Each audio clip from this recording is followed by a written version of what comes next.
Olá, irmãos, a paz do Senhor seja com todos vocês.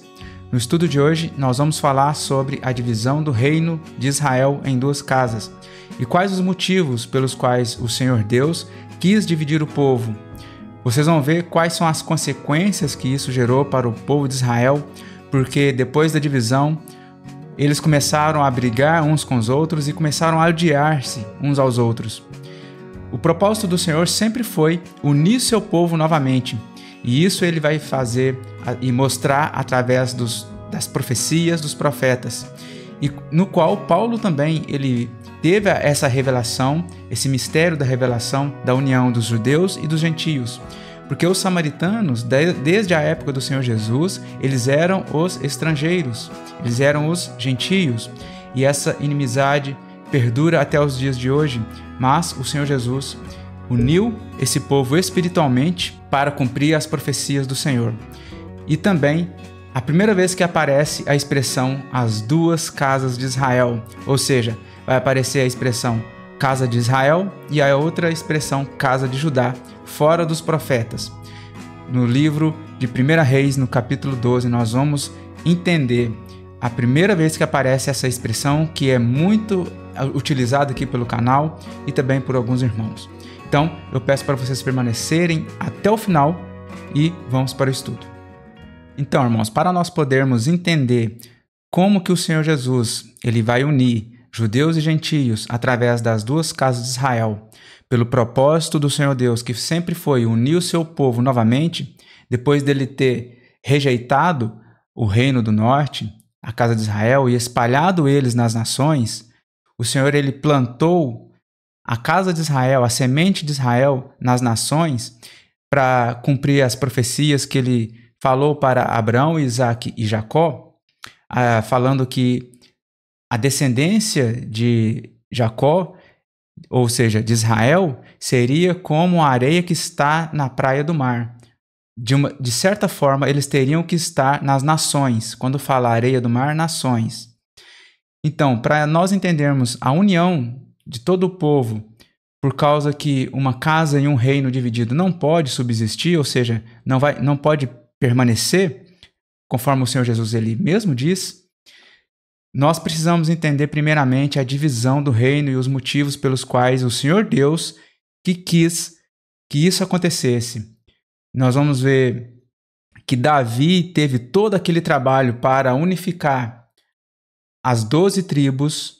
Depois da época dos juízes, aí veio o rei Saul, que tentou unificar o povo, porque cada um fazia de acordo com o que achava melhor, e Davi teve todo aquele trabalho para unificar segundo o coração do Senhor.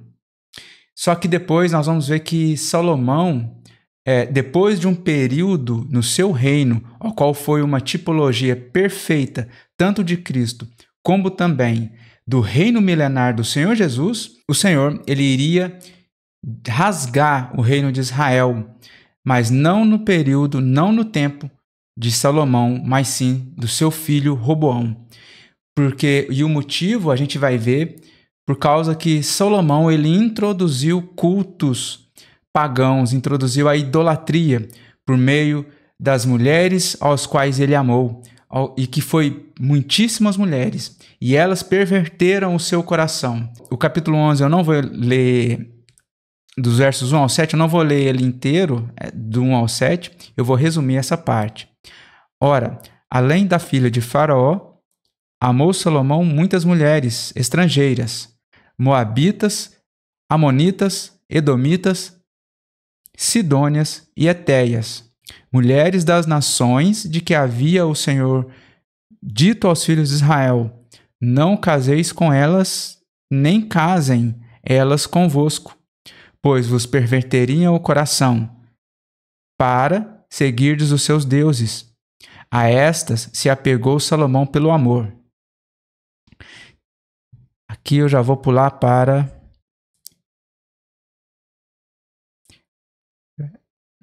verso 4. Sendo já velho, suas mulheres lhe perverteram o coração para seguir outros deuses. E o seu coração não era de todo fiel para com o Senhor, seu Deus, como fora o de Davi, seu pai. Salomão seguiu a Astarote, deusa dos Sidônios, e a Milcom, abominação dos Amonitas. Assim, fez Salomão o que era mal perante o Senhor e não perseverou em seguir ao Senhor como Davi seu pai. Agora o verso importante aqui do capítulo 11. Verso 9. Pelo que o Senhor se indignou contra Salomão, pois desviara o seu coração do Senhor, Deus de Israel, que 2 vezes lhe aparecera. E acerca disso lhe tinha ordenado que não seguisse a outros deuses. Ele, porém, não guardou o que o Senhor lhe ordenara. Por isso, disse o Senhor a Salomão. Olha o que o Senhor disse a Salomão. Visto que assim procedeste e não guardaste a minha aliança, nem os meus estatutos que te mandei, tirarei de ti este reino e o darei a teu servo. Então, Salomão, no tempo dele, ele já sabia que o reino seria tirado. Deus iria dar um jeito de dividir o reino. Contudo, não farei nos teus dias, por amor de Davi teu pai. Da mão de teu filho o tirarei. Todavia, não tirarei o reino todo. Darei uma tribo a teu filho por amor de Davi meu servo e por amor de Jerusalém que escolhi. Essa parte ela é bem autoexplicativa, que por causa da idolatria de Salomão, dele introduzir esses cultos, essas prostituições em Israel, porque quando o próprio rei ele começa a idolatrar, ele faz com que todo o povo também possa seguir o mesmo caminho. Ou seja, o rei seria o pastor e o povo as ovelhas. Então, toda vez que um rei ele introduz idolatria, todo o povo vai seguir ele, como se fossem ovelhas. A partir do verso 26, começa a história de Jeroboão, que é seu próprio servo. Então, eu vou ler do 26 ao 32 e, se precisar, eu vou comentar sobre o texto. Verso 26. Jeroboão, filho de Nebate, efraimita. Então, olha o texto frisando que ele é um efraimita, para que os propósitos do Senhor Deus eles se cumpram através de Efraim, porque Efraim vai estar nas nações. Jeroboão, filho de Nebate, efraimita de Zereda, servo de Salomão, e cuja mãe era mulher viúva, por nome Zerua, levantou a mão contra o rei. Esta foi a causa porque levantou a mão contra o rei.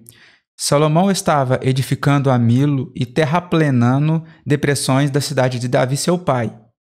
Ora, vendo Salomão que Jeroboão era homem valente e capaz, moço laborioso, ele o pôs sobre todo o trabalho forçado da casa de José. Olha, casa de José, pai de Efraim. Sucedeu nesse tempo que, saindo Jeroboão de Jerusalém, o encontrou o profeta Aías, o silonita, no caminho. Este se tinha vestido de uma capa nova e estavam sós os dois no campo. Agora essa parte ela é muito importante. Aías pegou na capa nova que tinha sobre si, rasgou-a em 12 pedaços e disse a Jeroboão: toma 10 pedaços, porque assim diz o Senhor, Deus de Israel: eis que rasgarei o reino da mão de Salomão e a ti darei 10 tribos. Então, o que está acontecendo aqui? Jeroboão, servo de Salomão, era homem laborioso, era um servo que era bastante habilidoso no trabalho, e Aías, o profeta, saiu ao encontro dele quando ele estava no campo e profetizou, que fez um sinal, pegou a capa e rasgou em 12 pedaços. Esse é o primeiro sinal. E falou que ia dar o reino, ia tirar o reino da mão de Salomão e ia dar 10 tribos para Jeroboão. Porém, só que o reino não ia ficar todo para Jeroboão. Olha o verso 30 e 32. Porém, ele terá uma tribo por amor de Davi, meu servo, e por amor de Jerusalém, a cidade que escolhi de todas as tribos de Israel. porque Salomão me deixou e se encurvou a Astarote, deusa dos Sidônios, a Quemos, deus de Moabe, e a Milcom, deus dos filhos de Amon, e não andou nos meus caminhos para fazer o que era reto perante mim, a saber, os meus estatutos e os meus juízos, como fez Davi seu pai. Porém, não tomarei da sua mão o reino todo, pelo contrário, falo-ei príncipe todos os dias da sua vida, por amor de Davi, meu servo, a quem elegi, porque guardou os meus mandamentos e os meus estatutos. Mas da mão de seu filho tomarei o reino, a saber, as 10 tribos, e tas darei a ti. E a seu filho darei uma tribo, para que Davi, meu servo, tenha sempre uma lâmpada diante de mim em Jerusalém, a cidade que escolhi para pôr ali o meu nome. Então o Senhor está dividindo Israel, distribuindo 10 tribos para Jeroboão, e uma tribo, a princípio, está ficando com a casa de Davi. A tribo de Judá está ficando com a casa de Davi a princípio, só que depois Benjamim irá unir a eles. Tomar-te-ei e reinarás sobre tudo que desejar a tua alma, e serás rei sobre Israel. Só que olha para vocês verem, irmãos. Tinha uma condição. Ele tinha que cumprir os mesmos mandamentos, os mesmos estatutos, as mesmas ordenanças que se fazia lá em Jerusalém. Jeroboão não podia fazer sacerdotes, estabelecer sacerdotes, fazer as festas fixas, as festas solenes, né? Fazer uma cópia das festas solenes, como se fazia em Jerusalém. Aos tempos determinados que o Senhor mesmo falou e mostrou, designou para que se fossem cumpridos nos tempos certos. Então, Jeroboão fez tudo isso. Ele criou festas para se cumprir nos dias que ele quis, imitando as festas solenes do Senhor. Ele instituiu sacerdotes para oficiar da mesma forma que os levitas, e não eram os descendentes de Levi. Ele escolheu tudo ao seu bel prazer, igual vai falar aqui. Porque por isso o Senhor Deus ele vai frisar isso agora. Ó. Se ouvires tudo o que eu te ordenar, e andares nos meus caminhos, e fizeres o que é reto perante mim, guardando os meus estatutos e os meus mandamentos, como fez Davi, meu servo, eu serei contigo, e te edificarei uma casa estável, como edifiquei a Davi, e te darei Israel. Por isso, afligirei a descendência de Davi, todavia não para sempre, pelo que Salomão procurou matar a Jeroboão. Aí, Jeroboão ele foge lá para o Egito.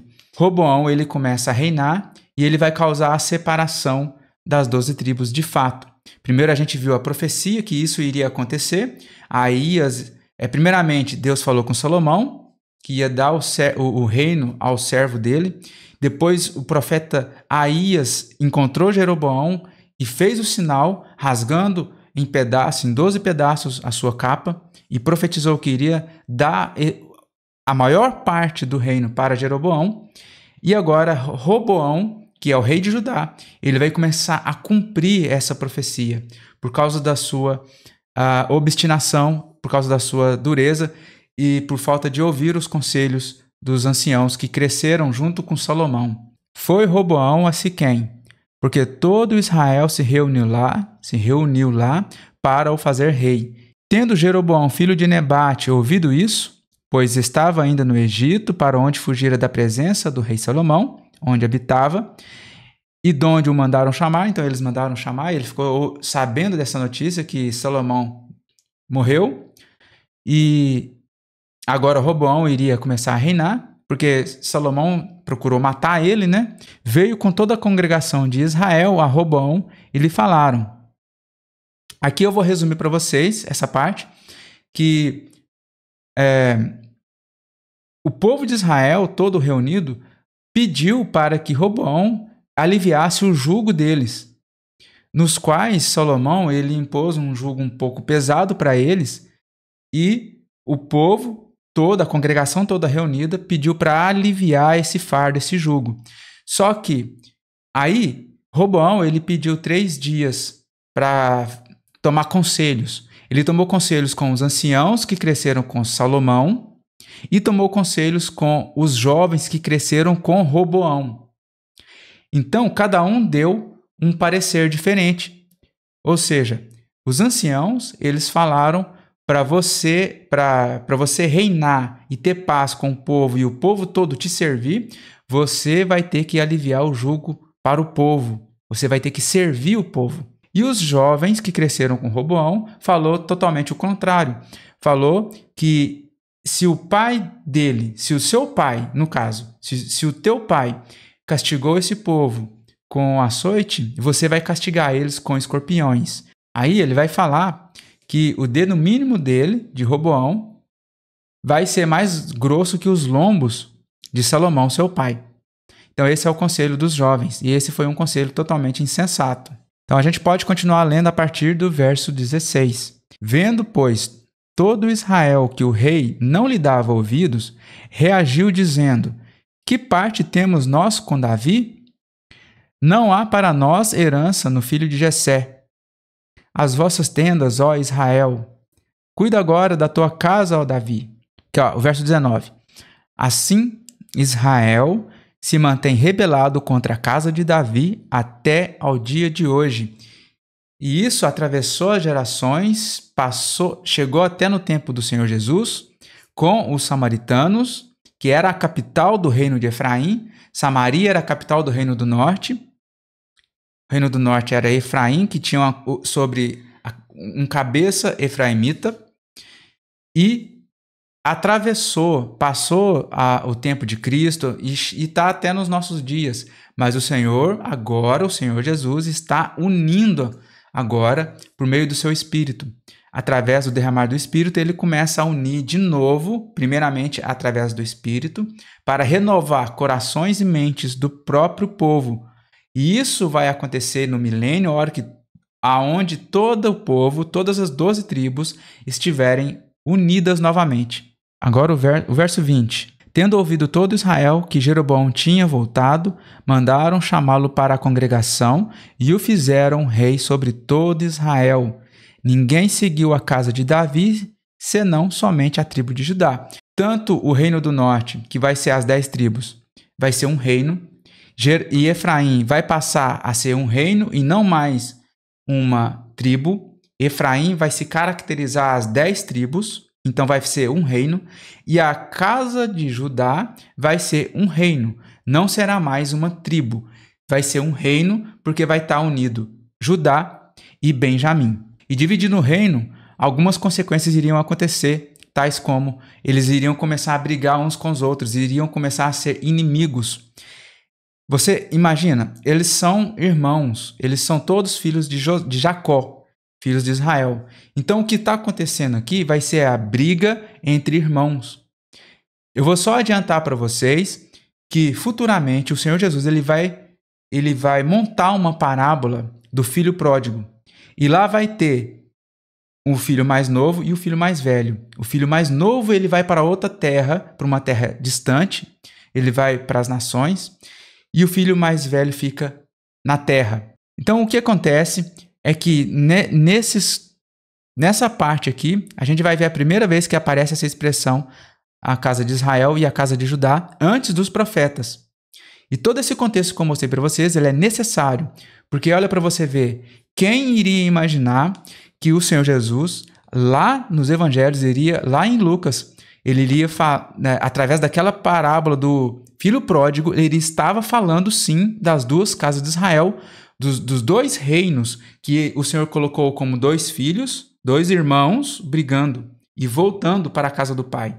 Então olha para você ver, aquilo lá, quando você tem a chave da revelação das duas casas de Israel, quando você vê, aquela parábola se torna tão profunda igual um oceano. Então vamos voltar aqui ao texto, verso 21.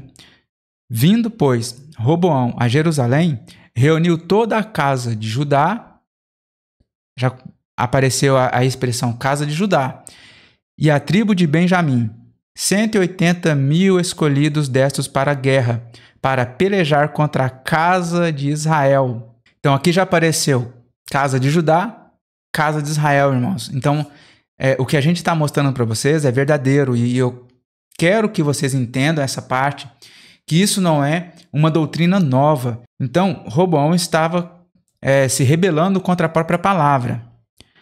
Porém, veio a palavra de Deus a Semaías, homem de Deus, dizendo: fala a Roboão, filho de Salomão, rei de Judá, e a toda a casa de Judá, e a Benjamim. Tá vendo? Judá e Benjamim se uniram, e ao resto do povo, dizendo: assim diz o Senhor, não subireis nem pelejareis contra vossos irmãos, os filhos de Israel. Cada um volte para sua casa, porque eu é que fiz isto. E obedecendo eles a palavra do Senhor, voltaram como este lhe ordenara. Aí eu falei para vocês que Jeroboão ele teria que obedecer os mandamentos do Senhor e cumprir lá todas as festas, levando o povo para Jerusalém, para cumprir lá as festas solenes. Disse Jeroboão consigo: agora tornará o reino para a casa de Davi. Se este povo subir para fazer sacrifícios na casa do Senhor, em Jerusalém, o coração dele se tornará seu senhor a Roboão. O coração do povo iria se tornar a Roboão. Isso que ele está falando aqui. E me matarão e tornarão a ele, ao rei de Judá. Pelo que o rei, tendo tomado conselhos, fez 2 bezerros de ouro e disse ao povo: basta de subirdes a Jerusalém. Vês aqui teus deuses, ó Israel, que te fizeram subir da terra do Egito. Aqui a gente já pode ver que Jeroboão ele falhou também na missão de pastorear o povo. Da mesma forma que Salomão ele introduziu a idolatria, introduziu a prostituição aos outros deuses e contaminou a terra, Jeroboão fez a mesma coisa. Também introduziu essa idolatria e contaminou a terra. E isto se tornou em pecado, pois que o povo ia até Dan, cada um para adorar o bezerro. Então ele colocou um em Dan e um em Betel. Jeroboão fez também santuários nos altos e dentre o povo constituiu sacerdotes que não eram dos filhos de Levi, igual eu falei para vocês. Fez uma festa no 8º mês, no dia 15º do mês, igual à festa que se fazia em Judá, e sacrificou no altar. Semelhantemente, fez em Betel e ofereceu sacrifícios aos bezerros que fizera. Também em Betel estabeleceu os sacerdotes dos altos que levantara. Então, olha para você ver que esse pecado aqui, essa idolatria que ele introduziu, não se apartou de Israel durante todo o período até Deus rejeitar o povo, até Deus rejeitar as 10 tribos. Agora, irmãos, nós vamos chegar na queda de Samaria e no cativeiro, quando Deus vai rejeitar, de fato, o povo da terra. Vai estar em 2 Reis, capítulo 17, e provavelmente eu vou ter que ler ele, bem dizer, inteiro, o capítulo inteiro. Mas, se precisar resumir algumas partes, eu vou resumir. Começar pelo verso 1, diz assim: no ano 12º de Acás, rei de Judá, começou a reinar Oséias, filho de Elá, e reinou sobre Israel em Samaria 9 anos. Fez o que era mal perante o Senhor, contudo não como os reis de Israel que foram antes dele. Porém, o rei da Assíria, contra ele subiu Salmaneser, rei da Assíria. Oséias ficou sendo servo dele e lhe pagava tributo. Porém, o rei da Assíria achou Oséias em conspiração, porque enviara mensageiros a So, rei do Egito, e não pagava tributo ao rei da Assíria como dantes fazia de ano em ano. Por isso o rei da Assíria o encerrou em grilhões num cárcere. Porque o rei da Assíria passou por toda a terra, todo o seu domínio, e chegou até Samaria, né? Subiu a Samaria e a sitiou por 3 anos.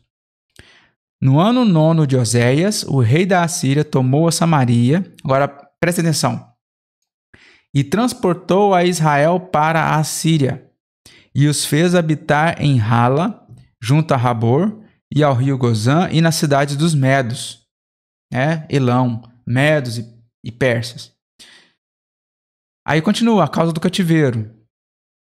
Aqui eu vou resumir para vocês. Aqui foi o que aconteceu com Salomão, tá, irmãos? Foi introduzido o culto a outros deuses também, através de Jeroboão. E aqui Deus está colocando o quê? Ele está colocando que as duas casas, Deus ele rejeitou também. Ele rejeitou Judá. Posteriormente, primeiramente, Deus dá a carta de divórcio para o reino de Israel e depois dá a carta de divórcio para Judá. Sempre ficou um remanescente dos judeus lá em Israel. Por quê? Porque sempre o Senhor deixou um remanescente para cumprir a profecia do Messias que iria ter que vir da descendência de Judá. Por mais que eles foram para as nações, eles voltaram, tiveram a identidade ainda preservada de judeus e sempre ficou um remanescente, uma parte lá também. Os mais pobres da terra sempre ficou lá. Aqui, também, verso 19.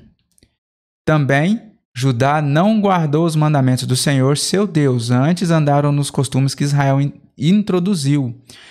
Pelo que o Senhor rejeitou a toda a descendência de Israel e os afligiu, e os entregou nas mãos dos despojadores, até que os expulsou da sua presença. Tá vendo? Deus tratou com carta de divórcio as duas casas.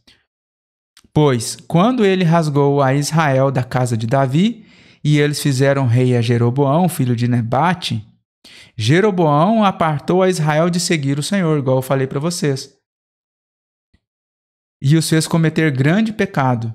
Assim andaram os filhos de Israel em todos os pecados que Jeroboão tinha cometido, nunca se apartaram deles.